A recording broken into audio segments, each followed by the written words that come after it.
오늘 은혜를 나눌 말씀 보겠습니다. 사도행전 4장 23절로 31절 말씀입니다. 사도행전 4장 23절에서 31절 말씀 봉독하겠습니다. 사도들이 노임의 그 동료에게 가서 제상들과 장로들의 말을 다 고하니 저희가 듣고 일심으로 하나님께 소리를 높여 가로되 대주제여 천지와 바다와 그 가운데 만유를 지으신 이시요 또 주의 종 우리 조상 다윗의 입을 의탁하사 성령으로 말씀하시기를 어찌하여 열방이 분노하여 족속들이 허사를 경영하였는고 세상의 군왕들이 나서며 관원들이 함께 모여 주와 그 그리스도를 대적하도다 하신 이로소이다. 과연 헤롯과 본디오 빌라도는 이방인과 이스라엘 백성과 합동하여 하나님의 기름 부으신 거룩한 종 예수를 거스려 하나님의 권능과 뜻대로 이루려고 예정하신 것을 행하려고 이 성에 모였나이다. 주여 이제도 저희의 위협함을 하감하옵시고 또 종들로 하여금 담대히 하나님의 말씀을 전하게 하여 주옵시며 손을 내밀어 병을 낫게 하옵시고 표적과 기사가 거룩한 종 예수의 이름으로 이루어지게 하옵소서 하더라. 빌기를 다음에 모인 것이 진동하더니 우리가 다 성령이 충만하여 담대히 하나님의 말씀을 전하니라. 아멘. 지난주에 우리는 사내들인 공의원들 앞에서 신문과 재판을 받는 베드로와 요한의 모습을 살펴보았습니다. 사내들인 공회가 그들을 잡아들인 이유는 표면상으로는 그들이 안진뱅이를 고친 일에 대해 신문하고자 하는 것이었지만 유대 지도자들의 진짜 속셈은 그들이 백성들에게 전하는 그리스도에 관한 복음을 차단하려는 데 있었습니다. 유대 지도자들로서는 예수님의 제자들이 백성들에게 영향을 크게 끼친다라고 하는 사실은 우려가 될 만한 일이었습니다만 그러나 한편으로는 그들을 만만하게 생각하였습니다. 배움이 부족하고 지위도 없는 평범한 사람들이라 생각했던 것이지요. 그런데 어찌된 일인지 그들은 얼마 전에 예수님에게 사형 선고를 내린 사내들인 법정 앞에서 조금도 위축되거나 겁먹지 않았습니다. 오히려 사내들인 공의원들의 말문을 닫게 할 정도로 자신들의 생각을 논리적이고 담대하게 전하였습니다. 안진뱅이 치유 사건을 들어서 저들을 겁박하고 두렵게 하려고 했던 공의원들의 계획은 무산되었습니다. 더는 그들을 잡아둘 명분도 신문할 근거도 없었습니다. 잘못하다간 괜히 백성들의 심기를 자극해서 자신들에게 불리한 일이 발생할지도 모른다는 정치적 판단으로 두 사람을 석방해 주기로 결의했습니다. 그러나 그대로 그냥 풀어줄 수는 없었습니다. 베드로와 요한을 불러다가 앞으로는 예수의 부활에 대해서 전하지도 말고 예수의 이름으로 아무 말도 하지 말고 가르치도 말라고 위협하며 놓아주었습니다. 그러나 베드로와 요한은 그들의 협박에 아랑곳하지 않았습니다. 주눅들거나 겁먹기는커녕 오히려 하나님 앞에서 너희 말 듣는 것이 하나님 말씀을 듣는 것보다 더 옳은가 판단하라. 우리는 보고 들은 것을 말하지 아니할 수 없다라고 하면서 강변했습니다. 살벌한 기세로 위협하는 사내들인 공의원들에게 당당하고 담대하게 맞선 두 사도의 모습을 지켜본 주변 사람들은 그 일을 보고서 하나님께 영광을 돌렸습니다. 40여 년 동안 한 번도 걸어본 적이 없는 안진뱅이가 일어나게 된 일이나 그로 인해서 사내들에 끌려가서 자타가 공인하는 최고의 권세자들 앞에서 도리어 복음을 전파하고 그들의 어리석음과 무모함을 드러낸 그러한 사건을 예의주시하면서 그들은 깨닫기를 이 사도들이 행한 일의 그 배후에 하나님이 계시다라고 그들은 생각하게 되었던 것입니다. 그렇게 해서 두 사도는 풀려났습니다. 자, 그런데 베드로와 요한에게 전하였던 사내들인의 경고와 협박은 여전히 유효했습니다. 만일 베드로와 요한이 예수님의 이름으로 계속해서 무엇을 한다면 그들은 다시 체포될 수 있었고 가중처벌되어서 이전보다 더 큰 중벌을 받게 될 수도 있는 상황이었습니다. 오늘 본문은 이런 상황 이후에 다시 재회하게 된 두 사도와 성도들 사이에 어떤 일이 일어났는가를 전해주고 있습니다. 풀려난 두 사도는 곧장 다른 사도들과 성도들이 있는 곳으로 되돌아갔습니다. 우리가 보는 개역 성경에는 그들을 동료라고 표현하는데요, 개역 개정판에서는 동료라고 하는 말로 번역하고 있습니다. 이 말의 원래 의미는 원어적으로는 자신에게 속한 사람들이라고 하는 뜻을 가지고 있습니다. 즉 오순절 성령 강림 이후에 말씀을 전한 사도들과 그들이 전한 말씀을 듣고 회심하여서 믿음의 공동체를 이루고 있는 사람들은 그리스도 안에서 서로에게 속하여 있는 자들이다. 다시 말해서 그리스도 안에 있는 동력자들이라는 뜻입니다. 두 사도는 예수의 이름으로 아무 말도 하지 말고 가르치도 말라고 한 공회의 위협적인 경고를 받았음에도 불구하고 풀려나자마자 믿음의 동력자들이 모인 곳으로 가서 공회에서 있었던 일들을 낱낱이 전했습니다. 특히나 두 사도를 풀어주면서 공회원들이 전한 말을 가감없이 전달했습니다. 자, 그때 그 보고를 전해들은 다른 사도들과 성도들은 어떤 반응을 보였습니까? 24절을 보십시다. 저희가 듣고 일심으로 하나님께 소리를 높여 가로되라며 한 소리로 한 목소리로 기도했다는 것입니다. 여러분, 우리는 이 장면을 주목해야 합니다. 그냥 보면 석방한 사도들을 반기던 성도들이 그 일로 인하여 감사의 기도를 드린 그런 이야기로 이해할 법합니다. 그냥 그렇게 이해하고 쉽게 넘어갈 수 있는 장면입니다. 하지만 이 장면은 다시 한번 우리에게 참된 기독교와 진정한 교회의 본질이 무엇인가를 전하여주는 아주 중요한 메시지를 내포하고 있습니다. 먼저 두 사도를 맞이한 동역자들이 무슨 말을 그들이 들었을 때에 이처럼 소리 높여 한 몫으로 기도하기 시작했는지를 우린 주목해 볼 필요가 있습니다. 23절을 보세요. 두 사도가 제상들과 장로들에게, 즉 공회에서 유대 지도자들에게 전해 들은 말을 전하였을 때입니다.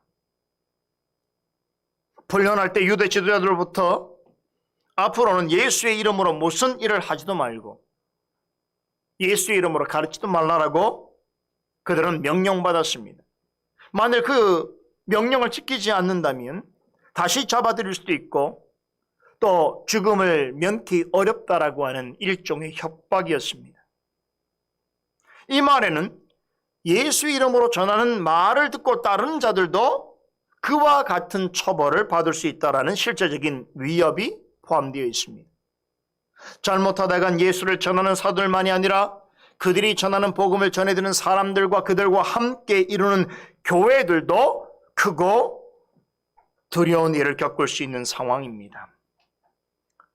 두 사도가 무사히 석방된 것은 참으로 반가운 일이지만 그로 인해서 어떤 어려움을 당하게 될지도 모르는 상황이 된 것입니다.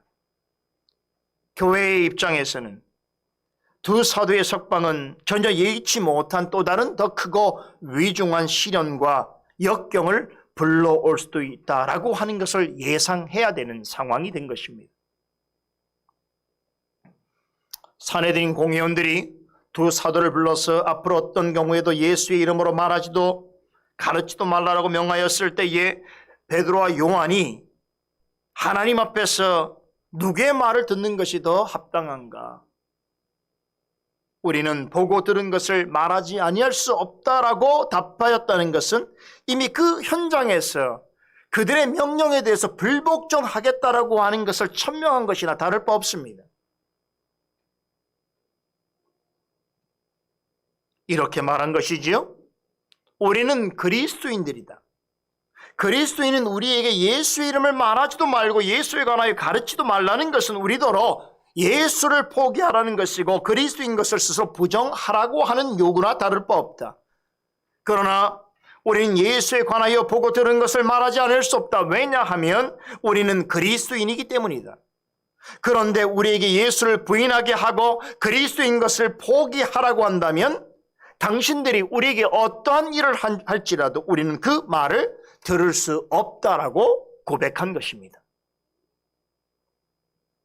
그런 점에서 지난주 강설의 제목이기도 했던 우리는 보고 들은 것을 말하지 아니할 수 없다라고 하는 두 사도의 고백은 패역한 세대 속에서 불의하고 악한 자들이 행하는 핍박에 맞선 그리스도인으로서의 강력한 저항의식을 드러낸 것이라고 평할 수 있습니다. 세상 권력자의 명령에 대해서 공개적으로 불복을 천명한다는 것은 어쩌면 순교를 각오하겠다라고 하는 불굴의 신앙 정신을 표한 것입니다. 이게 가장 강력한 저항의 방식이에요. 우리 기독교인이 할 수 있는 가장 강력한 저항이 뭐냐? 우리는 보고 들은 것을 말하지 않을 수 없다라는 것이죠.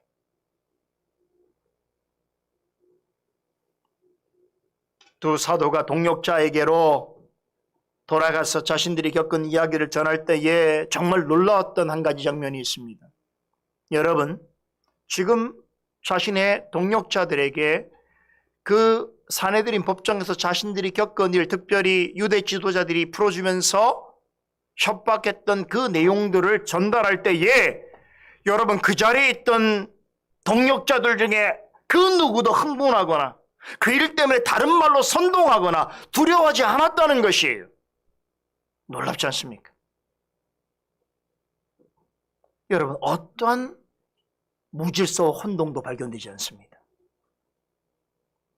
모두가 너무나 침착하고 차분하게 반응했습니다. 두 사도의 석방은 기쁜 일이지만 초대교회와 성도들을 향한 본격적인 핍박을 예고하는 신호탄이 될 수 있는 그들의 위협이었습니다. 그리스도의 복음을 전하는 자나 듣는 자는 다 잡혀서 감옥에 갈 수 있고 심한 경우에는 죽음을 불사해야 하는 엄청난 위기가 초래될 수 있는 상황입니다. 그런데도 그런 말을 전해 듣는 자들이나 그것을 듣는 자들이나 어떻다는 거예요? 대단히 침착하고 차분했다는 거예요. 어떻게 이럴 수 있을까요? 오순절 성령 강림 이후에 늘 꾸준하게 해왔던 것처럼 그 말을 듣고도 평소에 해왔던 대로 더불어 마음을 같이하여 기도하는 데 힘썼습니다. 여러분, 조금 낯설고 이상하지 않습니까? 당대 최고의 권력자들로부터 예수를 전하거나 가르치는 자들은 다 죽여버리겠다는 그러한 공포스러운 위협과 또 예수를 믿고 다른 자들은 가만히 두지 않겠다라고 하는 그러한 날선 경고를 전해 들었음에도 불구하고 어떻게 이토록 침착할 수 있었을까요? 그리스도의 복음을 따라 세워지는 교회에 장차 혹독한 시련의 폭풍이 몰려올 수 있는 것을 예상하게 되어지는 상황인데도 그것에 모인 성도들은 어떻게 이리도 담대한 모습을 보일 수 있었던 것일까요? 제가 이 사건을 주목하는 이유가 바로 여기 있습니다. 본문은 성령의 충만함과 말씀의 순전함 가운데 세워져 가는 교회와 성도의 참 실상을 여실히 보여주고 있습니다. 우리 교회가 지향하고 따라야 될 모범이 어떤 것인지를 말해주고 있는 것이죠. 교회와 성도들이 어떤 종류의 믿음을 가지고 있고 어느 정도의 믿음의 분량인가를 검증하는 데는 여러 가지 방법이 있을 수 있습니다. 그런데 그 중에서 가장 확실한 방법이 있습니다. 그것은 신앙 때문에 어떤 어려움을 만나게 될 때에 혹은 주님을 믿고 고백하는 일로 인해서 뜻하지 않은 시련과 역경에 처하게 될 때에 그런 교회와 성도들이 어떠한 반응을 보이는가 하는 것입니다. 우리가 잘 알고 있는 마태복음 13장에 보게 되면 돌밭에 씨가 뿌려졌을 때에 말씀을 듣고 즉시 기쁨으로 받았다고 합니다. 여기서 돌밭은 씨로 상징되어지는 말씀을 받아들이는 자의 심령 상태를 의미합니다. 돌보 같은 심령을 가진 자라도 말씀을 듣고 기뻐하고 때로는 기쁨으로 받았다는 것입니다. 그러나 얼마 견디지 못하고 넘어집니다. 왜냐하면 그 속에 뿌리가 깊지 않은 거로 말씀으로 말미암아 환난이나 박해가 일어나면 신앙을 포기하거나 교회를 떠나버리기 때문입니다. 가시떨기와 같은 심령을 가진 사람도 마찬가지입니다. 처음에는 말씀에 반응을 잘하고 잘 받아들이는 같이 보입니다. 하지만 그 마음속에 있는 세상의 염려와 재물의 유혹이라고 하는 시련을 만날 때에 더는 잘하지 않습니다. 세상의 염려와 재물의 유혹에 맡겨서 세월이 지나도 아주 유치한 신앙의 정도에 머물러 있거나 교회를 다니고는 있지만 신앙이 없는 사람들과 구별할 수 없는 그러한 모습으로 전락해 버리게 되는 것입니다. 여러분은 혹시 신앙 때문에 어떤 어려움이나 억울한 일을 당해본 적이 있으십니까? 신앙 때문에 다른 사람들은 생각지 못하는 큰 괴로움을 겪어본 적이 있습니까? 혹시라도 그런 일이 있었다면 어떤 반응을 보이셨습니까? 그 상황을 어떻게 극복했습니까? 여러분, 모든 일이 잘 풀리고 인생이 평탄하고 만사가 평안하다고 생각할 때는 굳이 어떤 마음을 다잡아가면서까지 신앙생활을 하지 않습니다. 그런 상태에서는 누구나 그럭저럭 신앙생활을 합니다. 하지만 막상 어려움이 닥쳤을 때에 자신의 힘으로는 해결할 수 없는 곤란한 일을 만나게 될 때에 저마다 가진 신앙의 내용과 수준이 적나라하게 드러나게 되는 것입니다. 시련과 시험은 어떤 점에서는 믿는 자가 가지고 있는 신앙의 실체가 무엇인지를 드러내는 리트머스 시험지와 같습니다. 평소에 신앙생활을 잘 하는 듯 보여도 예상치 못한 시험과 시련을 만나면 쉽게 믿음을 배반하고 주님을 떠나는 사람이 있는가 하면 평소에는 저 사람이 어떤 믿음을 가진 사람인지 잘 몰랐으나 시험과 시련을 만나도 끝까지 참고 견뎌낼 뿐만 아니라 기쁨과 소망을 잃지 않고 오히려 그로 인해서 교회를 더 사랑하고 주님을 더욱 의지하는 성도도 있습니다. 이처럼 어려움과 환난은 믿는 자의 신앙의 본질과 상태를 여과없이 드러내줍니다.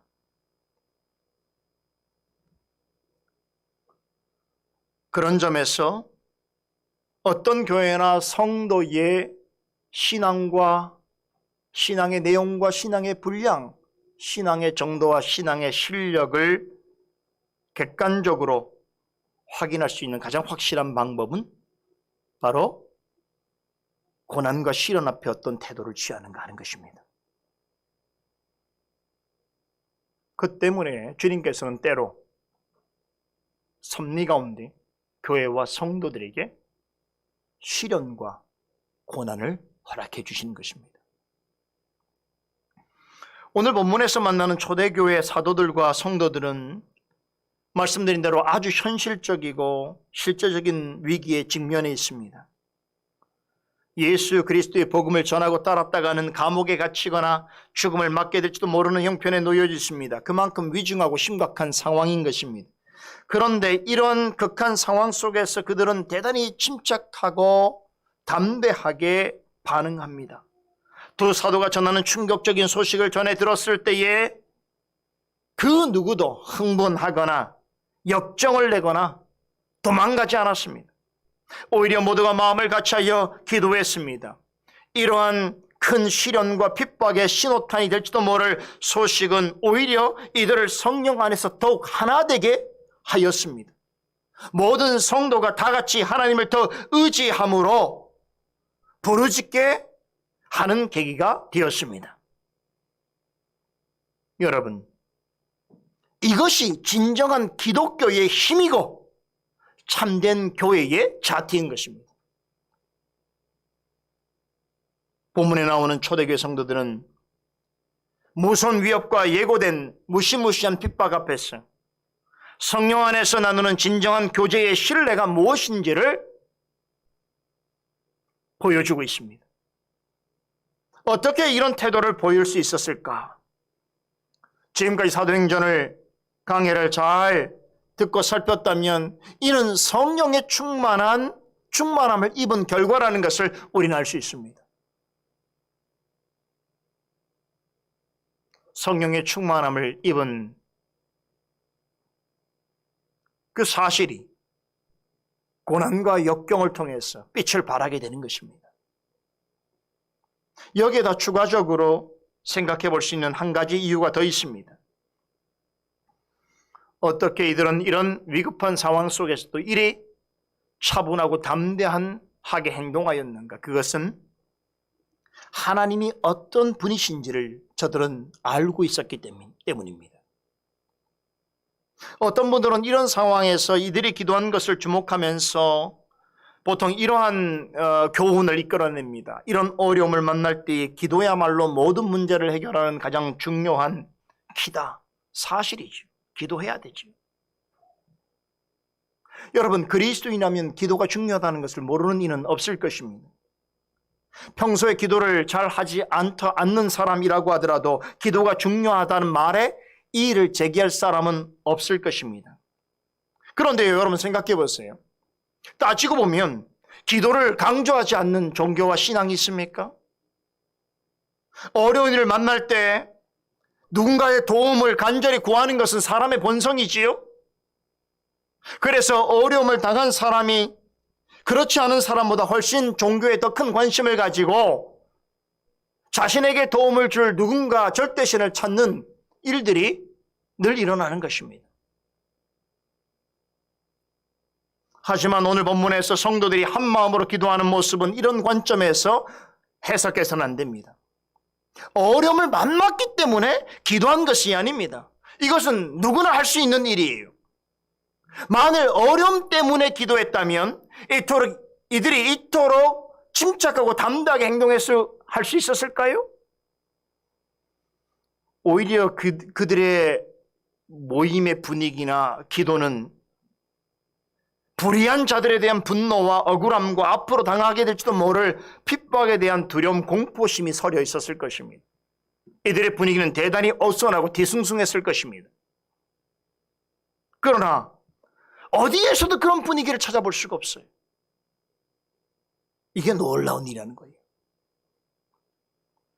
그들이 그동안 해왔던 것과 다를 바 없이 정말 놀라운 평온함과 확신 가운데 기도하고 있습니다. 이런 일이 어떻게 가능할 수 있었을까요?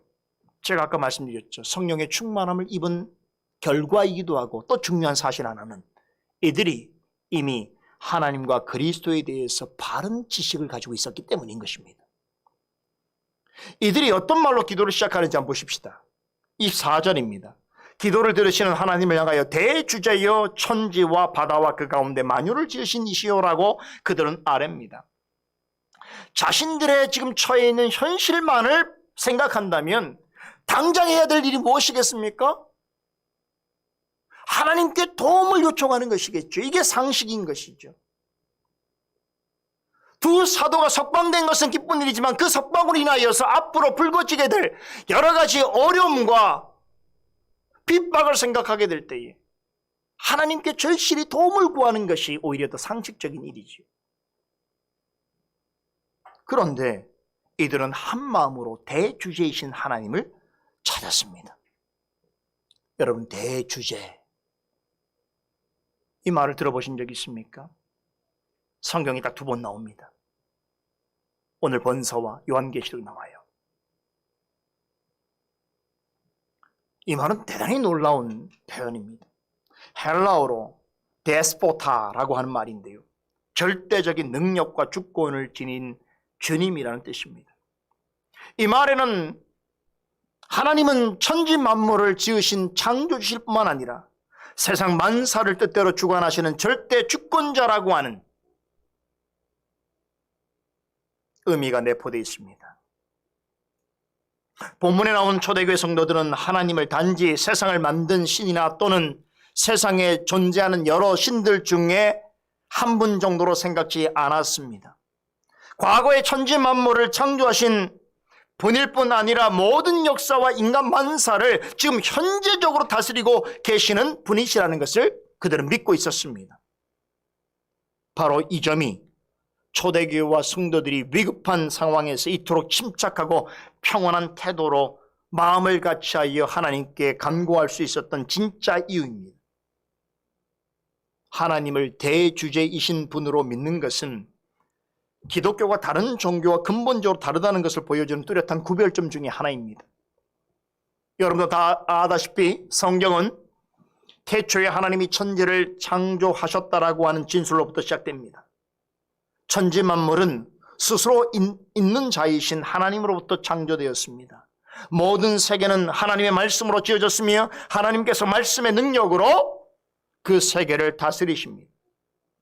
여러분, 이런 창조 역사는 다른 종교나 다른 신들에게서는 결단코 볼 수 없는, 오직 성경에서만 가르치고 있는 주제자이신, 대주제이신 하나님의 모습입니다. 그런데 중요한 것은 하나님은 창조주이시기만 한 것이 아니라는 것입니다. 만드신 모든 세계를 친히 다스리시고 유지하시고 통제하십니다. 그래서 여러분, 세상에 사람들이 생각하는 절대신과 성경에서 말하고 있는 하나님과 다르다는 걸 아셔야 돼요. 철학자들이 말하는 신은 궁극적인 실제 또는 부동의 원동자라는 개념입니다. 대단히 절대신에 대한 추상적이고 관념적인 그런 의미로서의 신인식을 가지고 있습니다.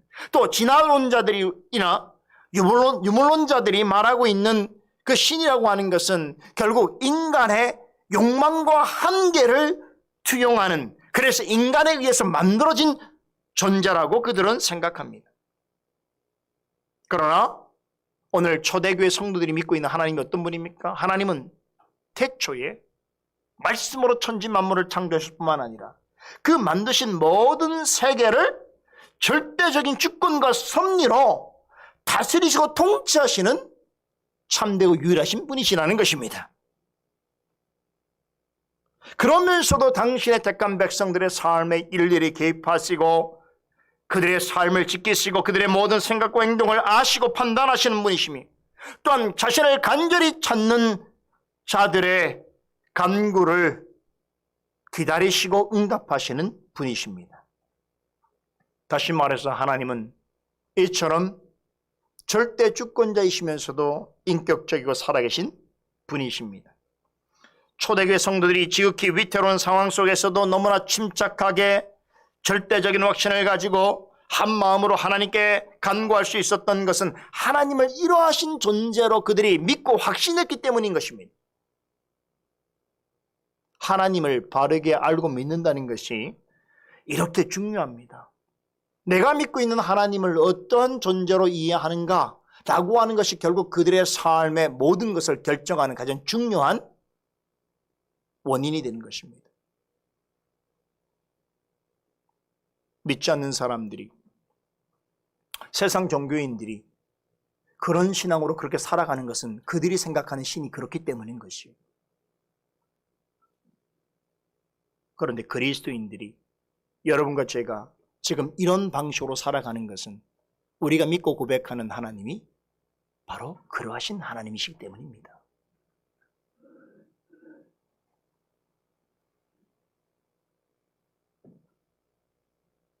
하나님이 어떤 분인가를 올바로 알게 된다면 여러분, 베드로와 요한처럼 자신을 위협하는 사람들 앞에서 내가 하나님 앞에서 사람의 말을 듣는 것이 옳겠느냐 아니면 하나님의 말씀을 듣는 것이 옳겠느냐 라고 지혜롭게 반문할 수 있습니다. 또한 나는 말씀에서 보고 들은 것을 말하지 아니할 수 없다라고 담대하게 말할 수 있습니다. 참말로 하나님이 어떠하신 분인가를 알고 믿는다면 어떤 시련과 고통이 몰려올지라도, 심지어 임박한 죽음 앞에 있을지라도 너희는 마음에 근심하지 말라, 하나님을 믿으니 또 나를 믿으라 라고 하시고, 나는 부활이요 생명이니 나를 믿는 자는 죽어도 살겠건므로 살아서 나를 믿는 자는 영원히 죽지 아니하리라고 하신 주님의 말씀을 절대적으로 신뢰할 수 있습니다. 하나님을 참되게 한다면 이 일은 현실적으로 가능한 일입니다. 본문의 성도들의 기도는 자신들이 믿는 하나님이 어떤 분이신지를 전하는 고백에서 이제 자신들이 전하고 따르고자 하는 그리스도에 대한 관심으로 옮겨가고 있습니다. 앞서 말씀드린 것 같이 두 사도만이 아니라 모든 성도는 최고 권세를 가진 사내들인 공회와 유대 당국으로부터 앞으로 예수에 대해서 아무 말도 하지 말고 가르치도 말고 배우지도 말라라고 협박을 받고 있습니다. 이 명령을 따르지 않는다면 온갖 어려움과 불이익이 예상이 되어지고 심지어는 죽음마저 각오해야 되는 그런 대단히 무서운 현실 앞에 놓여져 있습니다. 이런 상황에 처한다면 여러분 보통은 어떤 생각을 하게 될까요? 막 울분을 삼키고 불만을 토로하고 그 성도들끼리 앞으로 이런 당국에 대한 조치를 어떻게 대할 것인지를 전략을 짜고, 또 우리가 얼마나 억울한 일을 당하는지를 외부에 알리고 다른 사람들에게 도움을 구하고 그런 어려움을 대항할 만한 힘을 키우고 조직을 구성하고 또 그것이 가능할 수 있도록 자금을 모으고 하는 일에 관심을 둘 법한데, 여러분 초대교 성도는 전혀 그렇지 않았습니다. 그것이 우선순위가 아니었던 것이죠. 오히려 기도를 통해서 왜 우리는 그리스도를 믿고 따르며 그분의 이름을 사랑하고 전할 수밖에 없는가를 밝히고 있습니다. 참으로 놀라운 것은 이들이 그냥 기도한 것이 아닙니다. 성경 말씀을 인용하면서 기도하고 있다는 사실입니다. 시편 2편을 인용하여 기도합니다. 본문 25절과 26절은 시편 2편에서 인용한 일부 메시지입니다.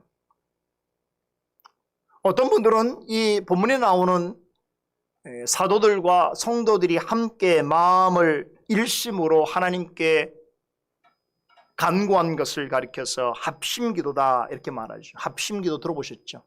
마음을 합쳐서 어떤 목적을 두고 함께 몫을 높여서 기도하는 것을 우리 한국교회에서 합심기도라고 말하죠. 그런 말을 여기에 적용할 수 있다고 하더라도 한 가지 놓쳐서는 안 되는 중요한 사실이 있습니다. 여러분, 본문에 나오는 합심기도는 우리가 전에 경험했거나 알고 있는 한국교회에서 일반적으로 말하는 합심기도와는 다릅니다. 왜 그런가 하면 이 기도는 철저하게 성경 말씀에 따라서 한 기도이기 때문입니다. 다 같이 합심으로 소리를 높여 기도함에도 말씀을 인용할 뿐만 아니라 그 말씀을 바르게 해석하고 적용하는 데까지 나아가고 있습니다. 그러므로 본문의 기도를 무조건 같이 하는 집단적인 기도 행위로 여겨서는 안 됩니다. 성령의 충만을 입은 성도들이 말씀을 힘입어 행한 기도인 것입니다. 말씀드린 대로 이들은 시편 2편 말씀을 인용하여 기도하고 있습니다. 시편 2편은 복 있는 사람은 악인의 죄를 따르지 아니하고 주인의 길에 서지 아니하고 오만한 자들의 자리에 앉지 아니하고라고 라는 말로 시작하는 시편 1편과 함께 시편 전체의 머릿말에 해당되는 아주 중요한 시편입니다. 그래서 항상 시편 1편과 2편은 함께 생각하셔야 돼요. 놀라운 것은 시편 1편에 복 있는 자라고 하는 선포가 시편 2편에서 누구를 향한 것인지를 말하고 있는 거예요. 하나님의 기름 부으심 예수 그리스도를 믿고 따르는 자가 복이 있다는 것을 1편, 2편에서 이미 선언적으로 말씀하고 있습니다.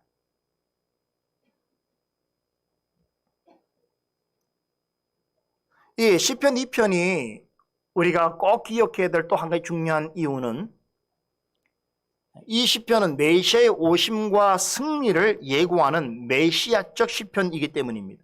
많은 시편 중에서 초대교회 성도들이, 특별히 이처럼 위급한 그런 상황 가운데 처했던 초대교회 성도들이 주저함 없이 이 시편을 인용하여서 기도할 때에 사용했던 이유가 여기에 있습니다. 여러분, 신학을 전혀 배운 적이 없는 성도들이었음에도 불구하고 이들이 이 시편 2편이 메시아적 시편인 것을 알았어. 다시 말해서 메시아이신 예수 그리스도를 예표하는 시라는 것을 정확하게 알고 사용했다는 것은 대단히 놀라운 사실입니다.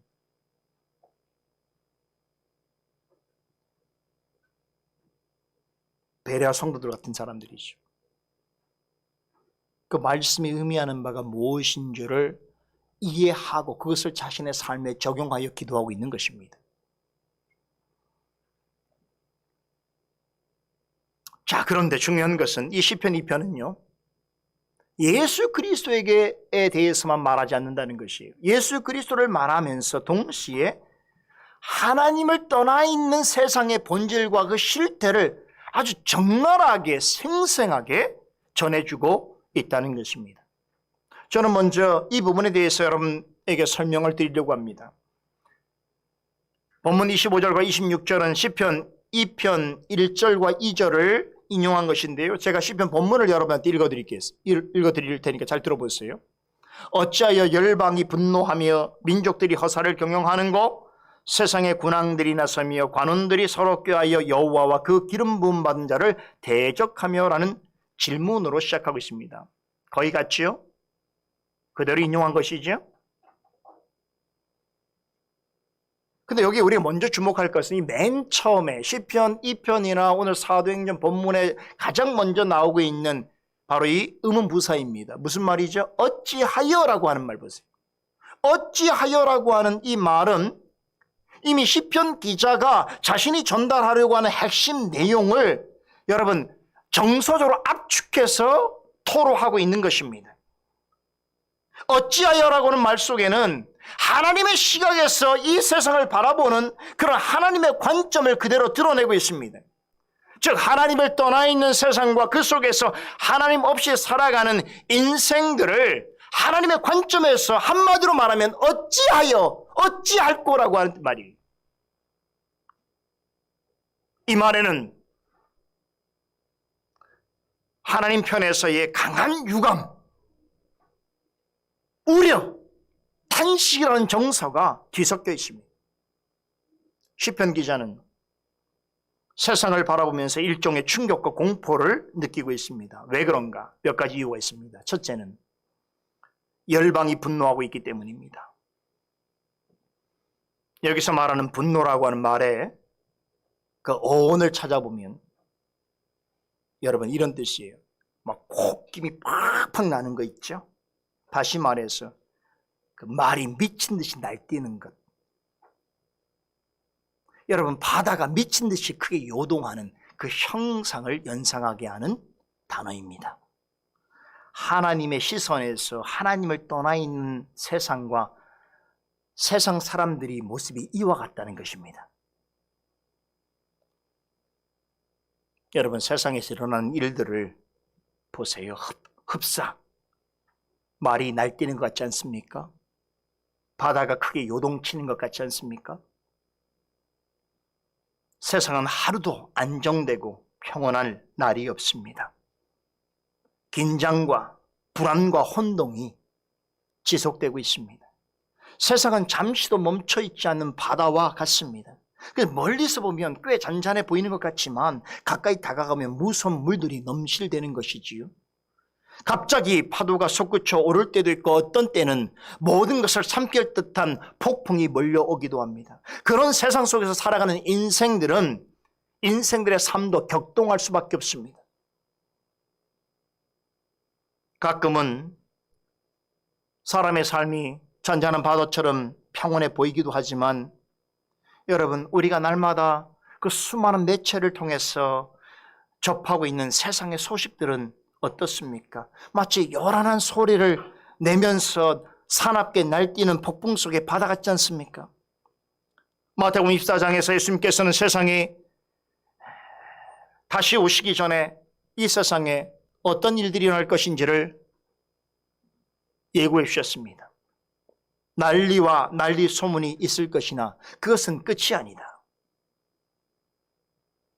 민족과 민족이, 나라가 나라를 대적하는 일들이 일어나겠고 처처의 기근과 지진과 같은 재앙이 일어날 것이라고 했습니다. 여기서 기근과 지진 같은 재앙은 자연재해 전체를 묘사하는 것이 꼭 그것만이 아니고 지금 우리가 겪고 있는 여러 가지 자연적인 재난들, 재앙들이 다 여기에 포함되어 있는 것이 처처에 그런 일들이 나타날 것이라고 말씀하고 있습니다. 더군다나 사람들은 시험과 유혹에 빠지겠고 서로 싸우고 더욱 미워하겠으며 거짓 선자들이 마음이 일어나서 사람들을 미혹할 것이며 불법이 성하여 많은 사람의 사랑이 식어가는 일이 일어날 것이라고 주님께서 말씀하셨습니다. 사도 바울은 디모데 후서 3장에서 마지막 때에 세상 가운데 현저하게 일어날 일들과 현상들을 조목조목 이렇게 소개합니다. 말세에 고통하는 때가 이를 것인데 사람들이 자기를 사랑하며 돈을 사랑하며 자랑하며 교만하며 비방하며 부모를 거역하며 감사하지 아니하며 거룩하지 아니하며 무정하며 원통함을 풀지 아니하며 모함하며 절제하지 못하며 사나우며 선한 것을 좋아하지 아니하며 배신하며 조급하며 자만하며 쾌락 사랑하기를 하나님 사랑하는 것보다 더하며 경건의 모양은 있으나 경건의 능력은 부인하는 자들이 나타날 것이니 너희 성도들은 이런 자들에서 돌아서라고 명령합니다. 죄 가운데 있는 세상과 그 안에서 살고 있는 사람들은 하나님 편에서 보면 쉼없이 격동하고 분노하는 거친 바다와 같습니다. 둘째로 민족들은 허사를 경영하기 때문입니다. 여기서 민족들 역시 하나님을 떠나 있는 세상과 그런 세상에 종속되어 있는 사람들을 가리킵니다. 여러분, 세상의 특징이 하나 있어요. 하나님을 떠나 있는 세상의 특징이 뭐냐?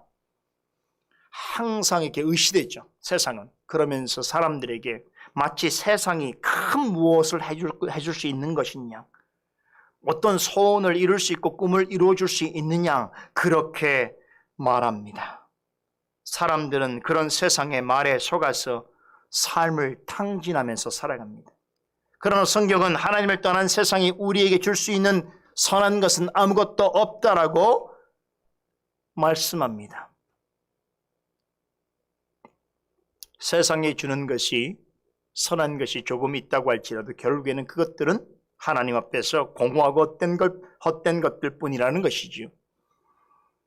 여러분, 셰익스피어 아시죠?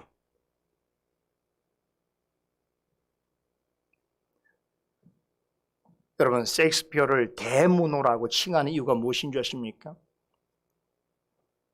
그는 문학으로 세상을 꿰뚫는 지혜와 통찰을 우리에게 보여주기 때문입니다. 그래서 많은 사람들이 지금도 셰익스피어의 작품을 읽고 거기에서 경이로운 놀라운 인생의 의미를 찾는다고 말하곤 합니다.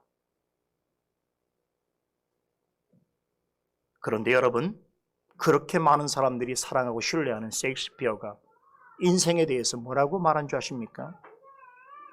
그가 지은 맥베스라고 하는 인물의 입을 빌려서 세상과 인생을 이렇게 표현했습니다. 맥베스의 독백입니다. 꺼져라, 꺼져버려라, 덧없는 촛불이여.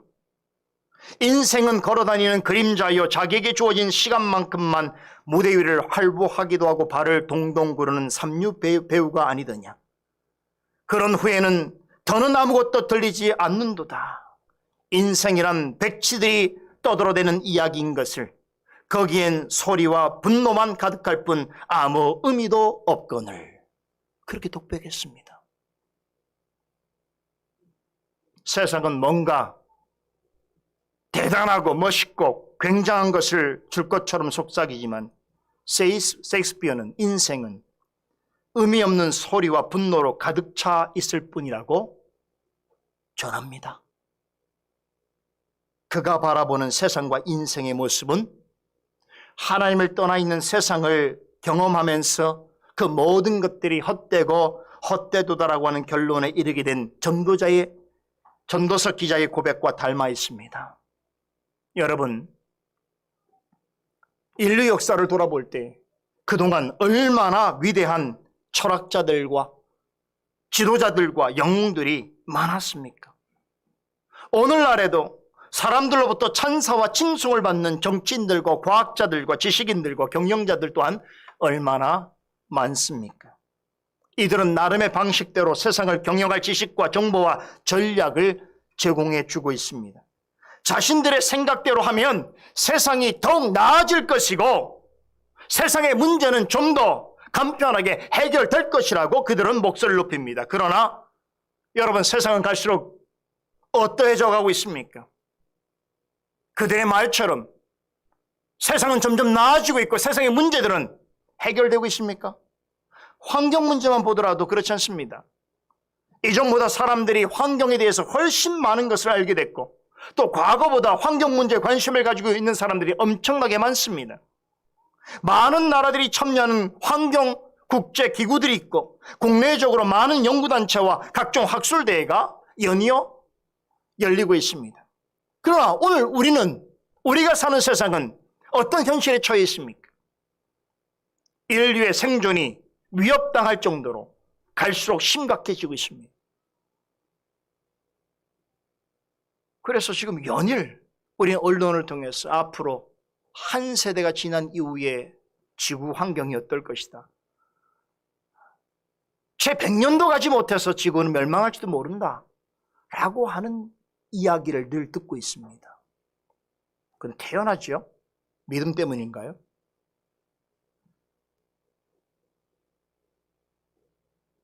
그런 줄 아는데도, 그렇다고 말하는 것을 동의하는데도 사람들은 관심이 없습니다. 공허한 소리 같습니다. 여러분 생각해 보세요. 환경 문제들이 왜 생겼습니까? 성경의 가르침대로만 한다면 환경 문제는 발생할 수가 없습니다. 문제가 생겼다고 하더라도 성경대로 한다면 해결할 수 있습니다. 그러나 세상은 유토피아를 꿈꾸고 더 나은 세상을 주장하면서도 절대로 성경의 가르침에는 귀를 기울이지 않습니다. 시편 2편 기자는 이런 세상의 경영을 뭐라고 말합니까? 허사로다. 참으로 무의미하고 헛되다고 말하는 것입니다. 하나님을 떠나 있는 세상의 경영은 듣기에는 솔깃하고 보기에는 멋있고 뭐 대단한 것처럼 보이지만 결국에는 헛되고 무의미하게 될 것이라는 것입니다.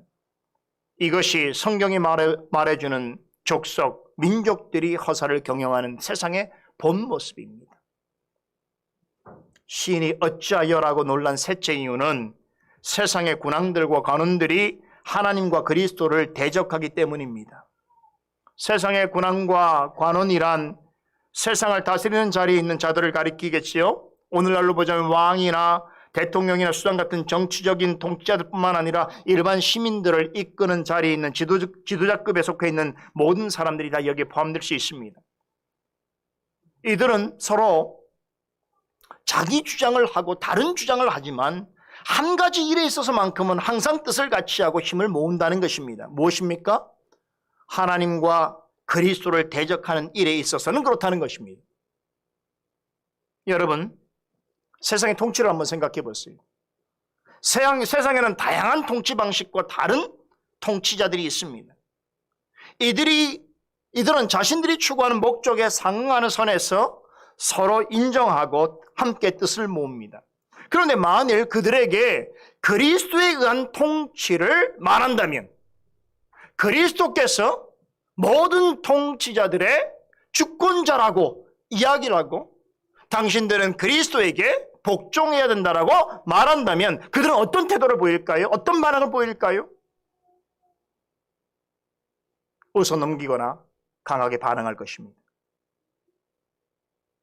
인본주의학자들과 무신론자, 과학자들이 모여있는 자리에서 모든 학문은 하나님으로부터 나오고 모든 학문은 하나님께 영광을 돌려야 한다라고 말한다면 그들은 뭐라고 할까요? 조소와 경멸 가득한 시선을 보낼 것입니다. 세상에 어떤 권력을 가졌든지 하나님을 떠나 있는 자들은 하나님과 그리스도에 대해서 근원적인 반발심과 적개심이 있습니다. 하나님과 그리스도와 관련되어 있는 것은 그 자체를 싫어하고 어떻게든 하나님과 그리스도로부터 자신을 분리시키기를 원합니다. 시편 2편 3절에는 그런 권세들의 속성을 이렇게 설명합니다. 우리가 맨 것을 끊고 그 결박을 벗어버리자. 그렇습니다. 이들은 하나님과 관련되어지는 것을 극도로 싫어하고 혐오합니다. 인간이 가진 경험과 지식을 가지고 마치 동식물을 연구하고 분석하듯이 하나님을 시험대 위에 놓아서 하나님을 분석하려고 합니다. 세상의 학문과 논리를 동원해서 인간의 양심과 자연의 질서 속에 심겨져 있는 하나님의 흔적들을 애써 지우려 합니다. 이게 학문으로, 세상의 학문의 이름으로, 철학과 과학의, 의학과, 세상의 학문의 이름으로 이런 일을 하는 것이. 이렇게 해야 인간의 본연의 모습을 찾을 수 있다고 말합니다. 인간이 더 인간다워지는 것이고 인간이 진정한 자유와 행복을 성취하는 길이라고 주장합니다. 그러나 저들은 이것이 얼마나 크고 치명적인 무지고 교만인가를 모르고 있습니다. 여러분, 인간이 지닌 어리석음과 이 자만심은 인류에게 가장 비극적인 결과를 초래하고 말았습니다. 그것이 무엇인지 아십니까? 인간의 무지와 교만으로 인해서 죄인을 구원하기 위해서 하나님께서 보내신 구원자를 배척하고 그를 십자가에 못 박아 죽이기까지 했습니다. 하나님을 떠난 세상과 마음에 이르기를 하나님이 없다는 자들은 서로 협력하고 음모를 꾸미고 뜻을 같이하여 하나님과 그리스도를 배척했습니다. 예수 그리스도는 시편 2편에 인용된 대로 하나님과 그분의 기름 부은 자를 대적하는 자들에 의해서 십자가에 못 박히셨습니다. 본문에 나오는 성도들은 놀랍게도 기도하는 중에 시편 2편에 언급된 세상의 군왕들과 가문들과 민족과 열방을 어떻게 해석합니까? 그것은 바로 자신들의 시대에 헤롯과 본디오 빌라도와 이스라엘 백성과 이방인들이라는 거예요. 그렇죠? 여러분, 그들은 성령께서 도우시는 기도를 통해서 시편 2편에 기록된 예언이 자신들의 역사 속에서 정확하게 성취되었다는 사실을 인식하고 있습니다. 그것을 기도로 고백하고 있습니다. 너무 따뜻한가요? 교회가? 좀 환란이 있어야 되지 않을까요? 너무 안정적이고 따뜻한 거. 저만 열을 내는 것 같아요. 주일 아침에 저만 이렇게 열을 내야 되죠. 강연을 듣지 설교를 듣지 마세요. 좋은 말을 들으려고 설교 들으면 안 됩니다. 죽자 사자는 마음으로 설교를 들으셔야 돼요.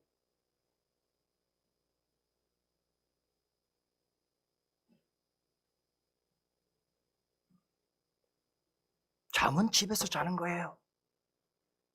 교회당에서 자는 게 잠이 아닙니다.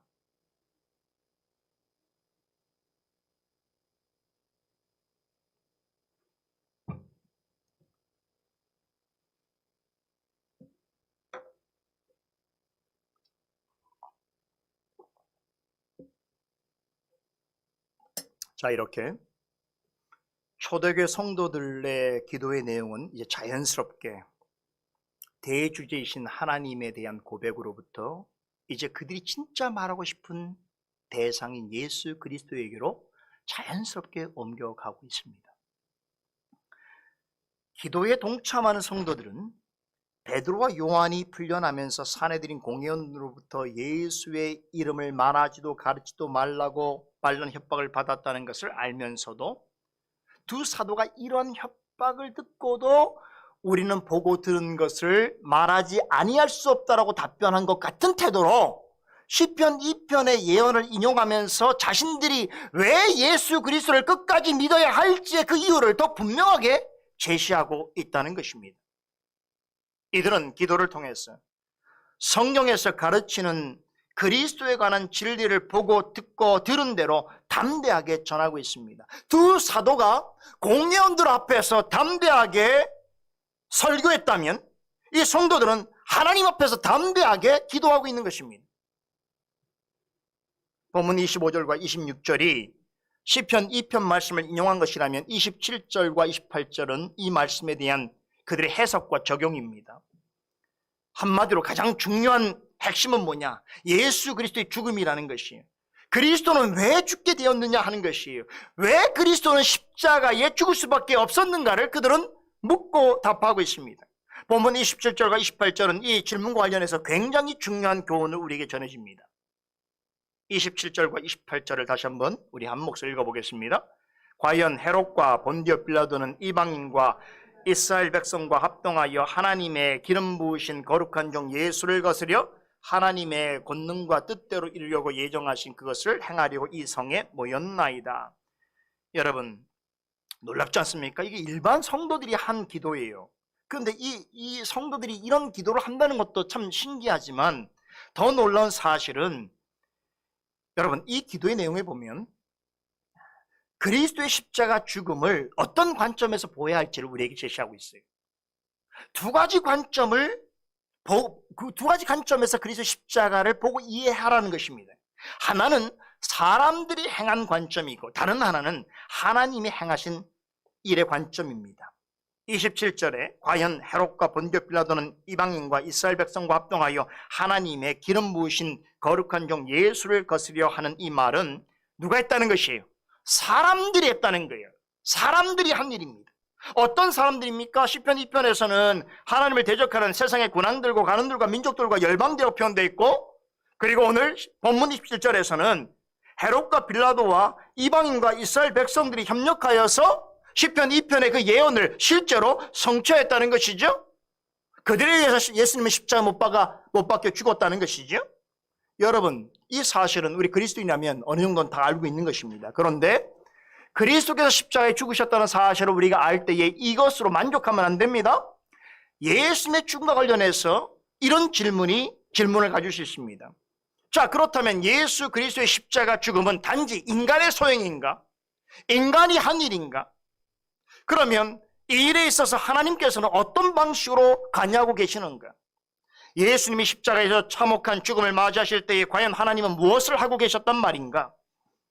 왜 이와 같은 질문이 나오게 되는가 하면, 만일에 예수님의 십자가 죽음이 사람에 의해서만 행해진 것이라면 왜 하나님은 예수님께서 십자가에 죽는 참혹한 죽음을 왜 내버려 두셨는가라고 하는 의문을 떨칠 수 없게 되는 것입니다. 그런 식으로 생각하면 예수님의 십자가 죽음은 일어나지 않을 수도 있는 일이었는데 안타깝게도 일어난 일로 여기게 되는 것입니다. 그렇지 않다면 당시의 역사적 상황 속에서 어쩔 수 없이 일어난 비극적인 참사 정도로 생각할 수 있다는 것이에요. 사람의 일로만 생각하면 그렇다는 거예요. 그러나 본문 28절은 예수님의 십자가 죽음에 하나님께서 아주 깊숙이 개입하여 계셨다는 사실을 말해주고 있습니다. 예수님의 십자가 죽음은 하나님이 예정하신 일을 그분의 권능과 뜻대로 이루신 일이라고 전합니다. 다시 말해서 예수님의 십자가 죽음은 하나님께서 일으키시고 행하신 일이었다는 것이지요. 여기서 잘 이해해야 됩니다. 하나님께서 예수님을 십자가에 못 박아 죽이신 것은 결코 아닙니다. 그렇지요? 이 일은 사람들이 한 짓입니다. 예수님을 십자가에 못 박아 죽인 것은 여러 종류의 사람들이 협력해서 행한 일입니다. 그런데 예수님이 십자가에 죽는 죽음을 하나님께서 계획하셨다는 것이에요. 그런 점에서 예수님을 실제로 죽이는 일에 참여한 사람들은 하나님의 계획이 성취되도록 쓰임받는 도구들이었다라고 말해도 결코 틀린 말이 아닌 것입니다.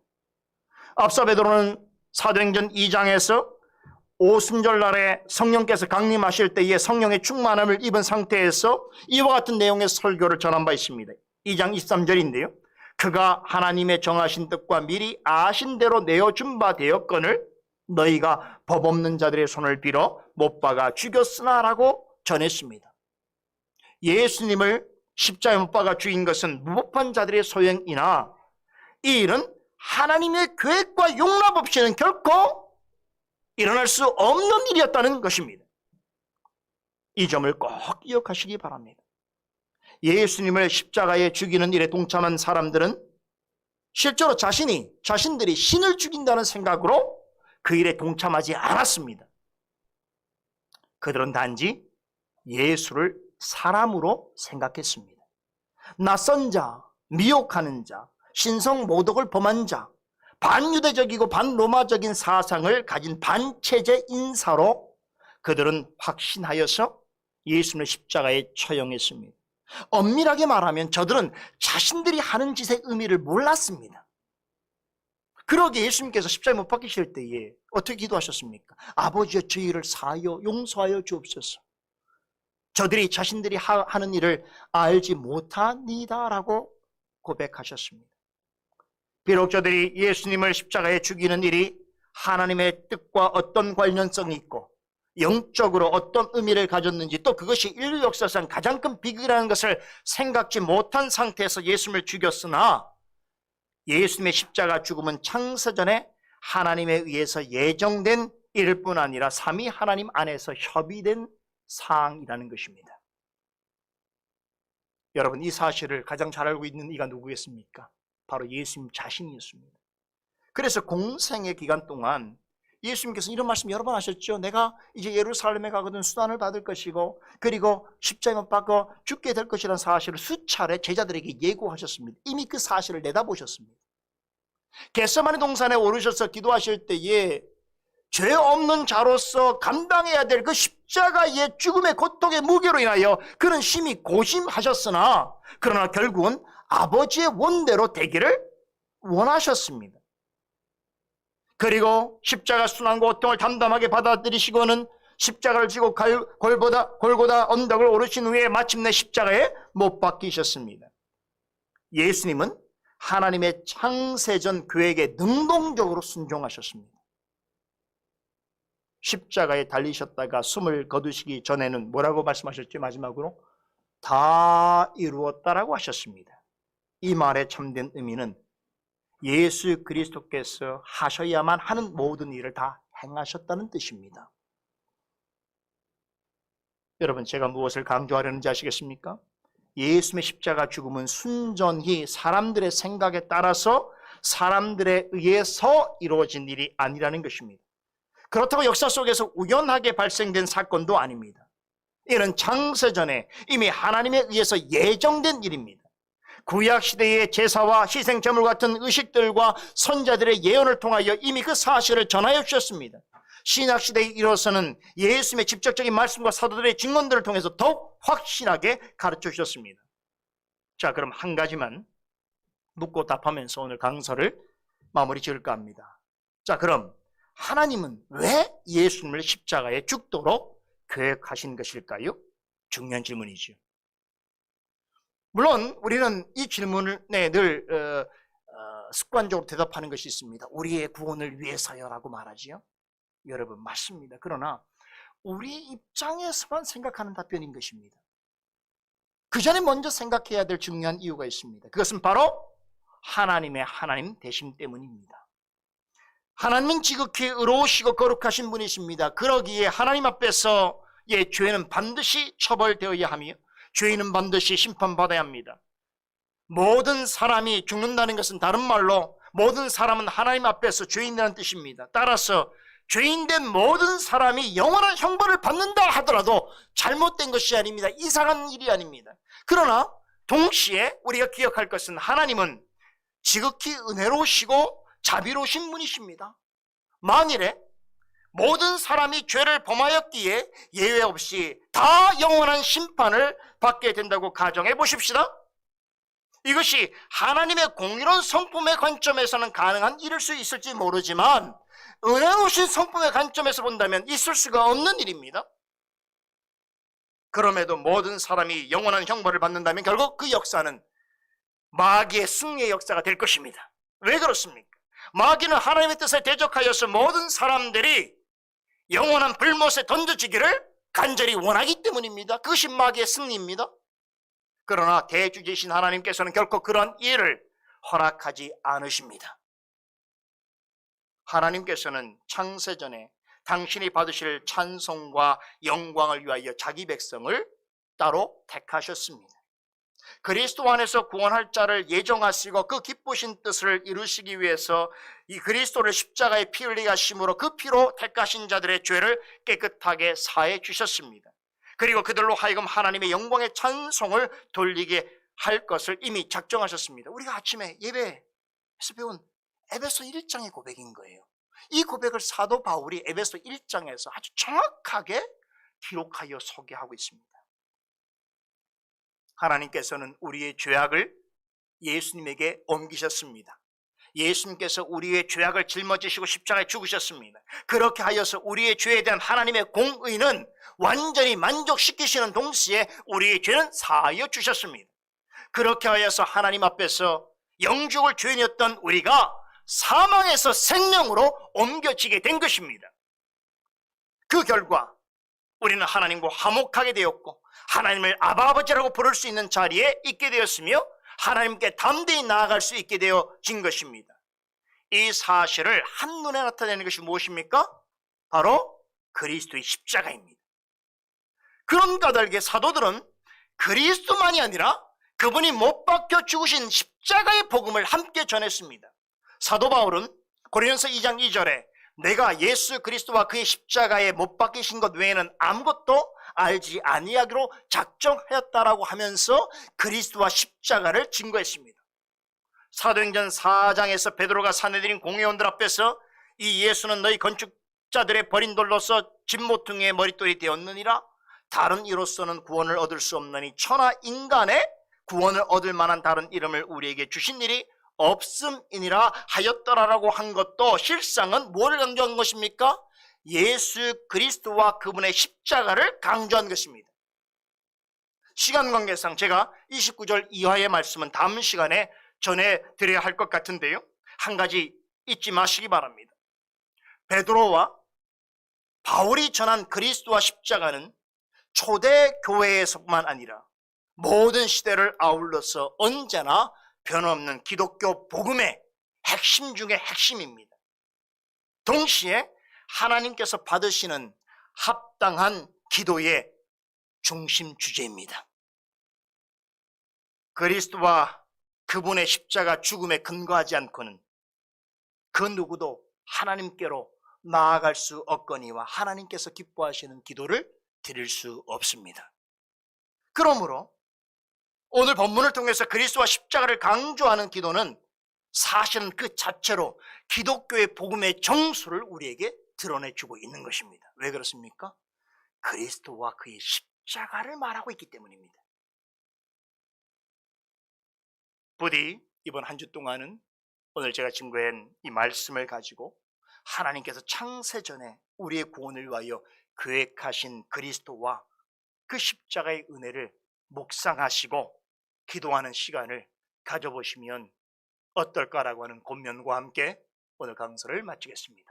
기도하십시다. 거룩하신 하나님, 참으로 우리에게 필요하고 또 우리가 더욱더 깨닫고 확신해야 하는 귀한 복음의 핵심이 되는 말씀들을 우리에게 증거하여 주시니 감사를 드립니다. 더불어서 우리가 살아가고 있는 이 세계와 세상과 또 하나님을 알지 못하는 자들의 그 실상을 또 실체를 말씀을 통하여 정확하게 이해하고 바라볼 수 있는 또한 영적인 안목과 통찰을 허락하여 주심을 감사드립니다.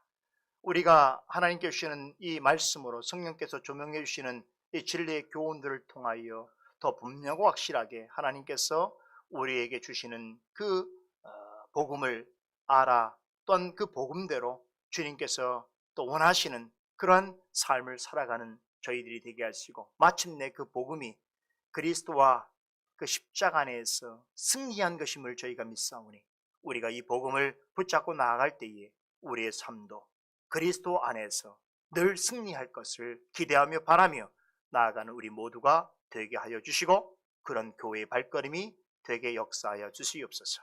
감사드리며 예수 그리스도 이름으로 기도드리옵나이다.